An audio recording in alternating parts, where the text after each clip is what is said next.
Yeah, so I think that furniture flippers really get a bad rap. I think that they are a different breed than a furniture restorer or a conservationist or a refinishing professional, but they do some pretty great work too. So I think sometimes the treatment of the furniture flippers is sort of brutal and unfair.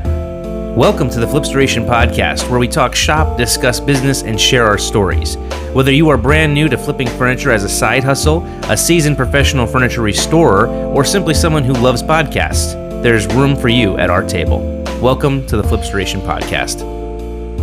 Hey guys, thanks for tuning in again to the Flipstoration Podcast. Today I want to kind of address something that comes up pretty often, and I'm not sure if I'm sure people have taken time to discuss the differences, but I just wanted to make a little piece that kind of focused on sort of defining and differentiating the differences between the furniture flipper, the furniture refinisher, the furniture restorer, and a furniture conservationist. There's 4 different categories, in my opinion. I think you could put flipper and refinisher together. It just depends on really how you define furniture refinishing. I think at that point you're kind of differentiating between a professional and an amateur or a novice, someone who's kind of new to it or someone who's been doing it for many years. So I think that those could be potentially merged into one category. But I wanted to just kind of go through and talk about the differences, because I think that sometimes you have these different camps, and especially in the comment sections on social media, they can just kind of get at each other. And I think that's the wrong view. That's the wrong approach to this community. Really, we're all in the same, we have the same goal. We have the same passion at our core, in a sense. Obviously, we apply it differently. You think of chefs. Not every chef cooks a meal exactly the same way. You think of an artist. Not every artist paints or, creates art the same way. But at the core of who they are, they have very similar values and very similar, passions that kind of drive them each day. What comes on the plate at the restaurant might look different. What is on, the hanging on the wall when they're done might look different if they're an artist, but it doesn't. That's not the point. It's not so much, what's the end game. It's more so, how are we the same? Because I think we're way more alike than we sometimes stop and think about. So I wanted to first start off with, what I did. And I was in sort of the professional refinishing / restoration categories. That was sort of my wheelhouse. And I want to look at what those are. So first of all, furniture refinishing. This is where a client would come to me and they would say, listen, I have this, this photograph from a magazine, or I printed it from the internet, and I really like this look, this finish. Can you take my, grandmother's dresser and do this to it? Can you make it kind of look like this? And sometimes I have to say I would kind of cringe a little bit, because, they may have had a really cool piece, something that might even be valuable. And it was sort of better than what I felt was better than doing what they wanted to it, if that makes sense. They may wanted to paint it a color, and I was sort of like, this is walnut. Why are we gonna paint over walnut?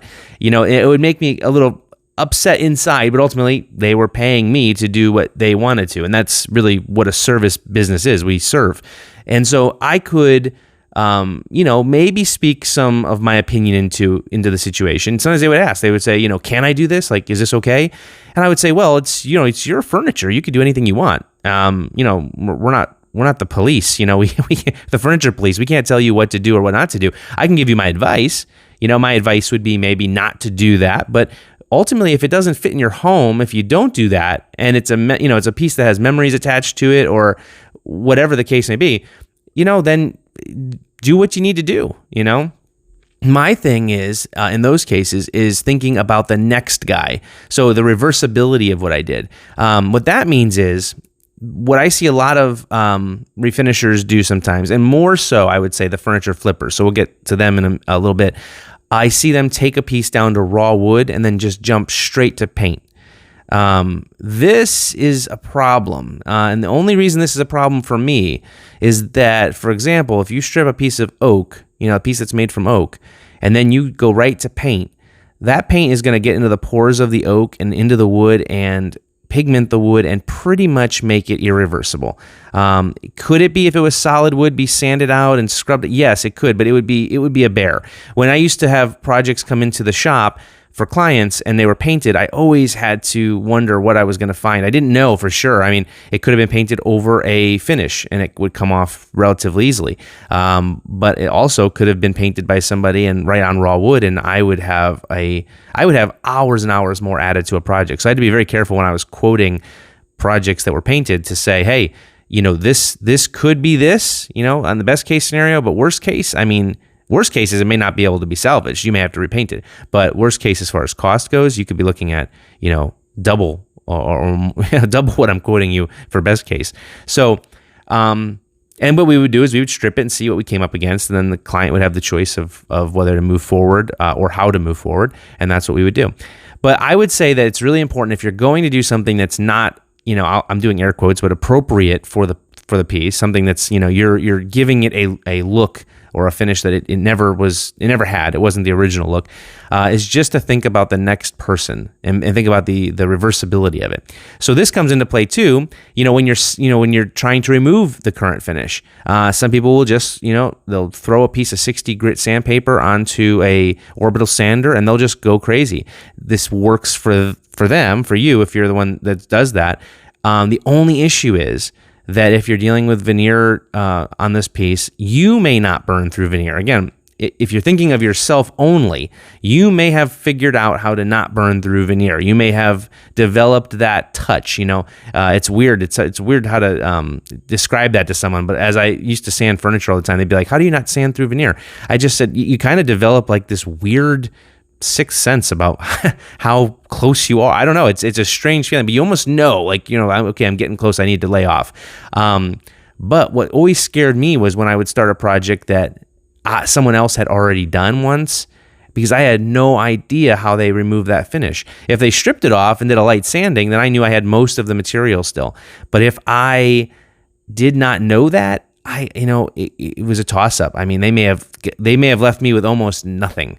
And, here I am, the one that ends up calling the client saying I burned through the veneer, but it wasn't, yes, it was my fault. I did it, but it was unfortunate because someone didn't leave me with much to work with. So when you're thinking about the long-term, view of a piece, you got to think about that too, is like, how you're approaching what you do and thinking about the next person.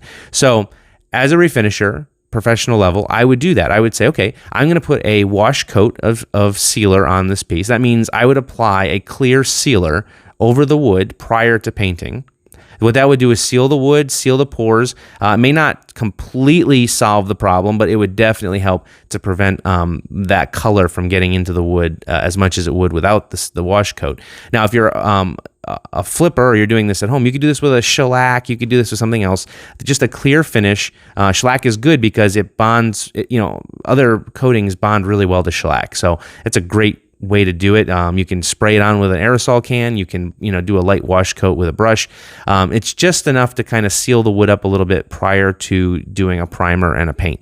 And what we would do is we would actually use pigmented lacquers. So we wouldn't use, off-the-shelf paint generally. We would have our client provide the paint swatch that they wanted, and we would have it pigmented to lacquer form, so that we would get it, it would be sprayable through our spray system and just give it a more professional quality, finish. These days, some of the paints are really good. They've come a long way. So, I mean, I see some furniture flippers that are getting a great final finish. I mean, it looks great, at least on Instagram. I don't know. I've never been up close to it, so I don't know when you're right up against it, how it is. My dad used to, when he restored cars and go to car shows, he would describe some cars as 50-foot cars. And I had to ask, I was like, what do you mean by that? He's like, well, they look great from 50 feet away.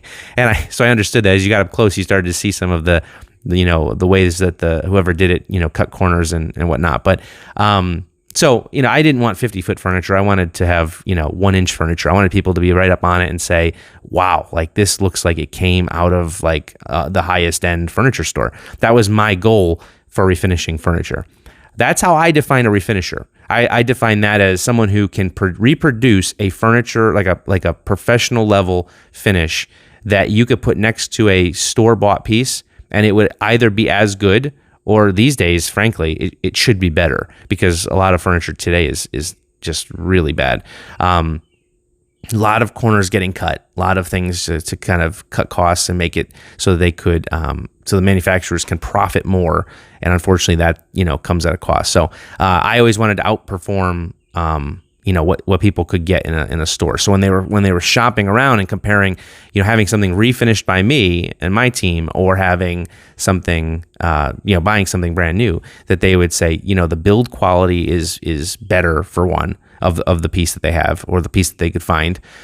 And then knowing that the finish that I could apply, they would say, and the finish is going to be better and last longer. So, at the same price, maybe even more, sometimes I was more, depending on where they were looking, they still saw it as a value. And some of our customers, they really saw it as a value, because for them, the comparison would be, 4, 5, 6 times the cost of what I was charging, if not more. So they saw it as a huge value. I was saving them a lot of money. So that's a refinisher in my mind. I was also a restorer. So a restorer is different. A restorer takes and the goal of a restorer, I'll say this, is to bring a piece back to the original condition.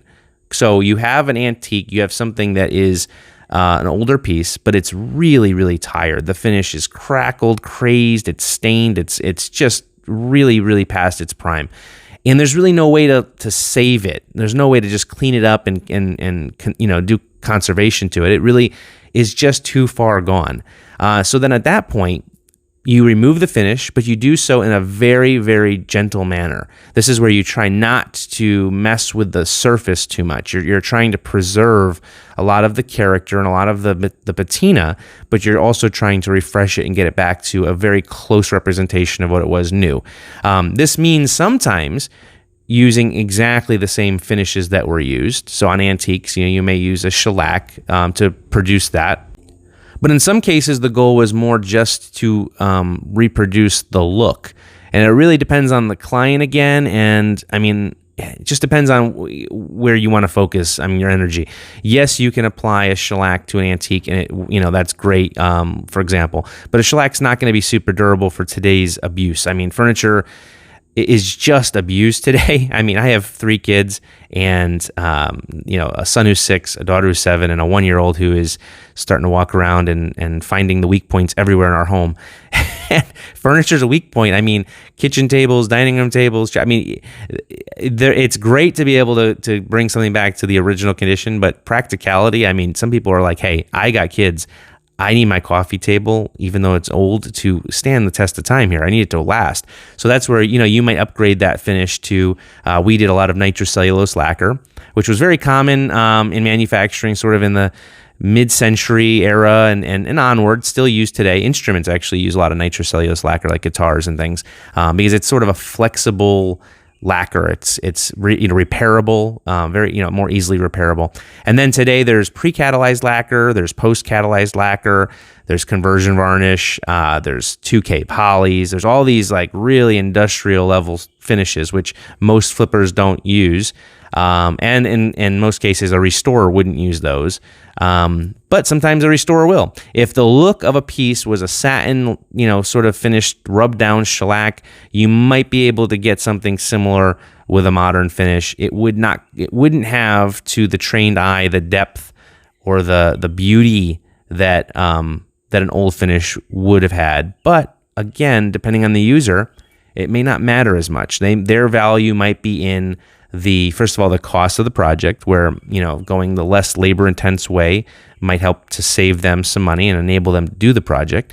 But also they might be thinking about the function of the piece after it is delivered, and they may want something that is more durable, but has sort of the look, sort of embraces the look of the old. So restoration and refinishing, there's kind of a blurry area where technically some of what I just described would be a refinishing, even though you're not changing it dramatically. You are changing the original aspects of a piece, but you move over into restoration when you stay very, very close or right on to what was original to the piece. But again, you're going back to what it was when it was brand new. You're trying to revive it back to that level or close to it. That's your goal. We'll go to conservation. Now, conservation is different. Conservation is do not disturb the original. Try to keep every bit of it that you can. This is where you, it's amazing. It's an art form, and we did a little of this, but not as much. It's where you have a piece that has a historical value, and you are trying to fix it in a way that someone would not know. It looks as it should today. With the patina, the age. You don't want to change it. You don't want to make it look brand new. You don't want to change the how it was originally in any way. You want to keep what's there. You want to try to revive the finish. If you're going to do that, you can kind of revive the finish or just deep clean the finish very carefully. This is conservation. And the first thing that comes to my mind was a project I did was I repaired for a museum a table that had been owned by Abraham Lincoln, and it was in the White House. It was in the White House up until President Truman, where that's when they gutted the White House completely. Like the inside was taken down to nothing. If you go online, you can find photos, and they reinforced it. They made it more secure. And they just redid the whole house, the whole White House. And I think they added portions of areas too. I don't know all the history of it, but if you go online, you can find more information about that. But that was also a time they redecorated, and that table just didn't fit with the decor, I guess. That's what we were told when we took on the project. And what had happened was the leg of this table was a little game table, like a flip-top game table, like a half circle that opened up. And one of the legs had broken off. So in conservation is a lot of times repairs. And by the way, I did, as a movie buff, as someone who likes movies, I did look for like a hidden compartment. I'm like, there's got to be like a map that leads to something, hidden in this table. But no, there wasn't. It was just a table. But it was a cool table and had a cool story. And this leg had broken off, and my job was to reattach it, but make it look like it had never broken and that it had never been tampered with. And so that is kind of a part of what conservation can look like. It can look like, okay, a mistake was made, damage happened, which it happens. You can't prevent it all the time. So your choice is, well, do you, strip and redo the whole thing, or do you, just try to, apply conservation to it and keep it as it should be. And that's what we did on that project. And we've done others like that, but generally speaking, we were more in the professional level refinishing and into the restoration side of things. I specialized a lot in kind of the refinishing and restoration of mid-century modern furniture. That was kind of what I loved to work on. But that varied. I mean, you have something that was, from the 1950s. A lot of times, again, nitrocellulose lacquer, sometimes oiled finishes.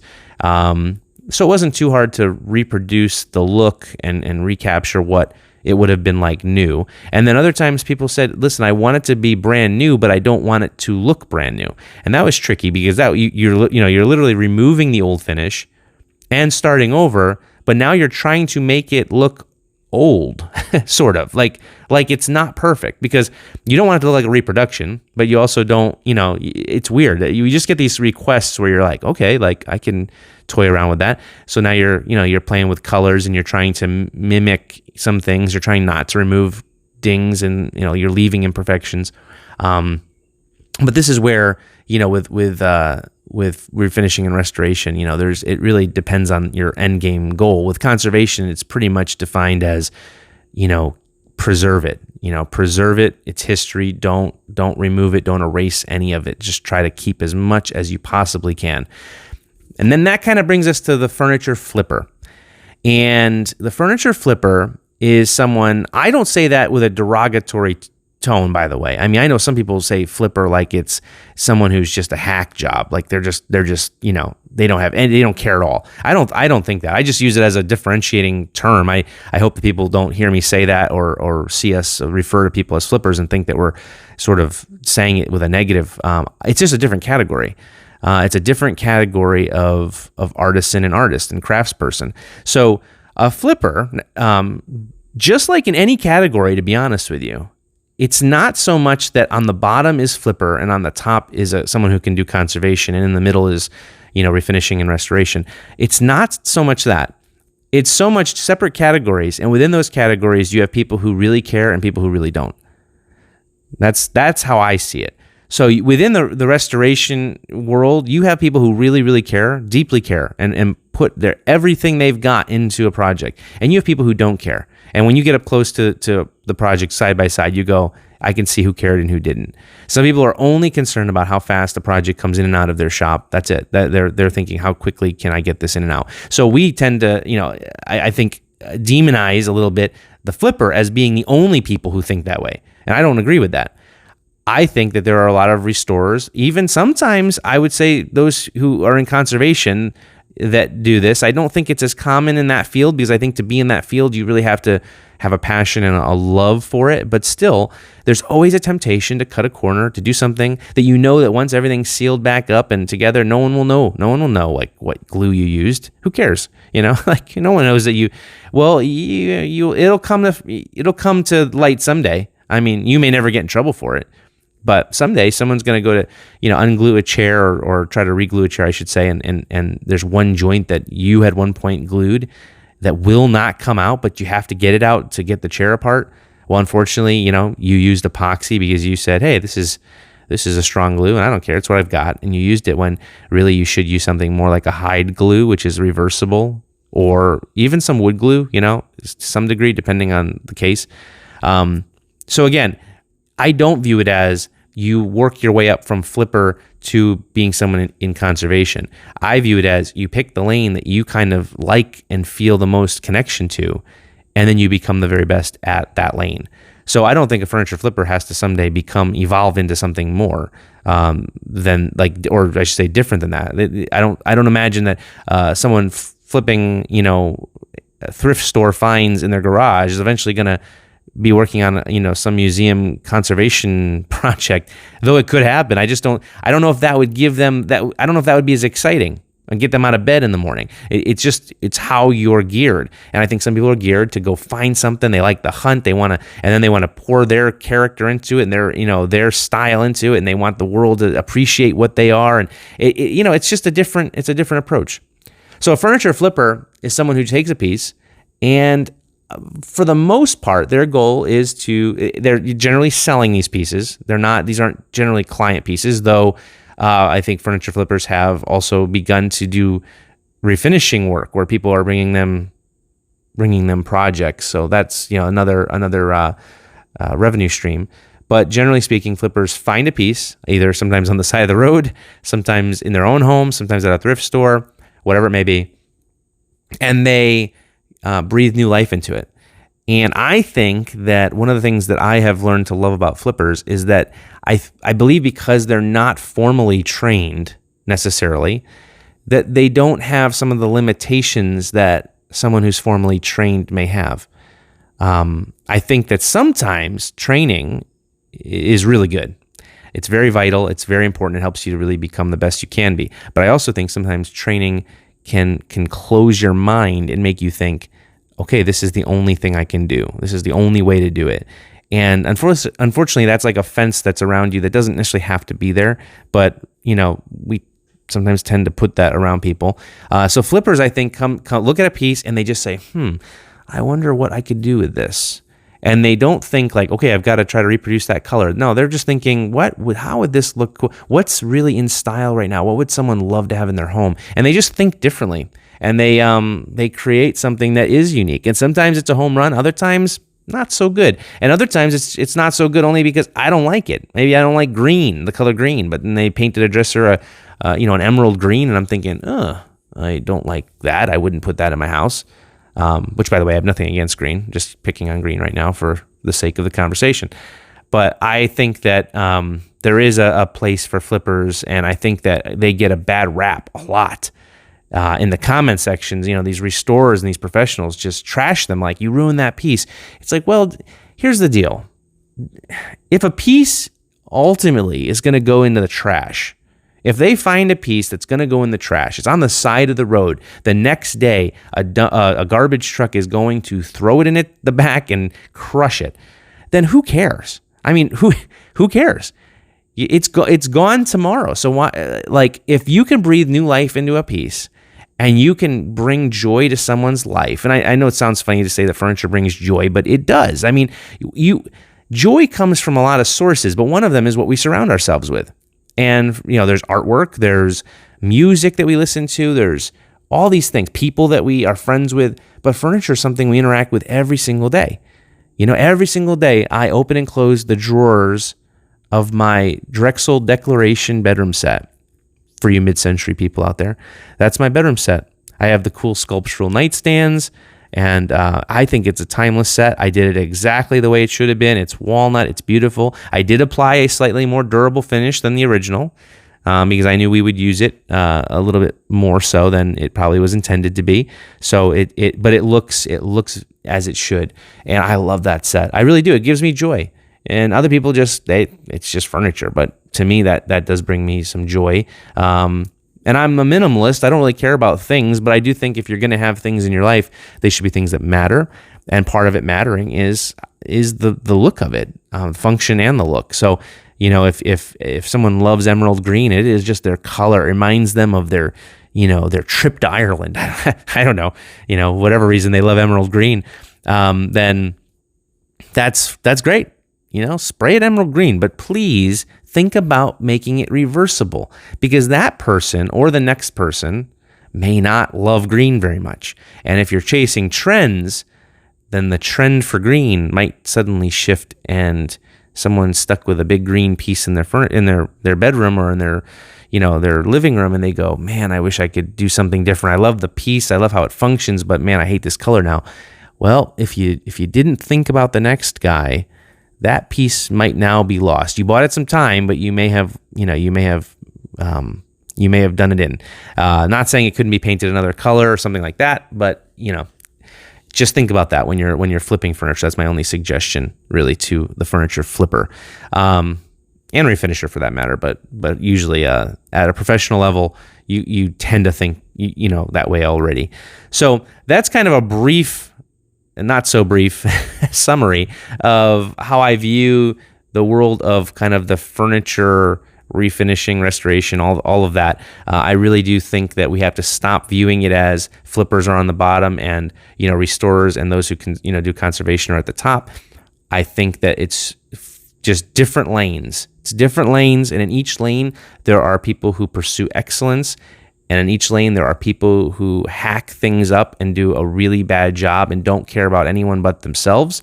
So it's how much money can I make and do the least amount of work, and who cares if it falls apart, a year from now? I don't have a warranty. It doesn't that's a horrible attitude. That's for any business, anywhere, for anything. I mean, if we are not thinking about the person we're serving more than anything. And also about our world, the planet, how we're doing things, the products we're using. If we're not thinking about the real value the things that really should be driving us, if we're not focusing on those and we're focusing on profit only and on how much can I make for the least amount of time, that's just the wrong attitude. It's the wrong attitude. And the more you do something, the better you get at it, the faster you'll do it without cutting corners, and the more money you'll make as you start to pursue those 1,000 hours in any area that you are in. But yeah, don't cut corners, and don't stick it to the next guy that doesn't know until maybe 5, 10, 20 years later. Just think about the whole life cycle of something when you're working on it. But anyway, hopefully that helps somebody. Hopefully that clears up some of this discussion. Definitely let us know your thoughts if you can in comments or whatever, or DM us. Let me know what you think about this. And again, guys, thank you for tuning in to the Flipstoration Podcast.